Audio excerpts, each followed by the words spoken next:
አሁንም ስልኮች መደወል ይጀምራሉ። ምክንያቱም እዳዎቻችሁ ስለሚሰረዙ። የወንድሜ ንግግር ሰምቼ ጓደኛዬ ጋር ደወልኩና አባ ባለፈው ያበደርከኝ ብር እኮ ተሰረዘ አልኩት። ምን ነው አለኝ። አይ ትንቢት መጥቷል አልኩት። እኔም እኮ ጆሲ ስልክህን ስጠብቅ ነበር ትንቢት እኔም ጋር መጥቷል አለ። ምን መጣ ስለው የተወሰደባችሁ ይመለሳል የሚል ትንቢት መጥቷል መልስ አለ። እኔ እኮ ትንቢት ሰምቼ ነው ቀድሜ የደወልኩት። ይሄ ትንቢት አይደለም ጆሲ ትቢት ነው፣ ብሩን መልስ ብሎኛል። እሺ ይሄን እንዴት ነው ክላሽ አላረገም? እንዴት እናስታርቀው ወገን? እሺ ሌላም አለ እስቲ እንስማ።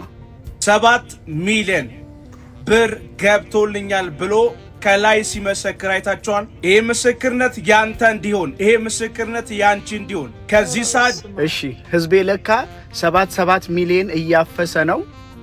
እኔ እዚህ በረሃ ለበረሃ እንከራተትልሃለሁ ትራክ ምናምን እያልኩ ማለት ነው። 7 ሚሊዮን እንግዲህ ከመሬት ዱብ እያለ ነው ዝም ብሎ ከሰማይ እንደመና። በስማም አንዳንዴ አትናገሩም ኢንፎርሜሽን አበሻ ብቻውን ነው የሚበላው የሚባለውን አመንኩ።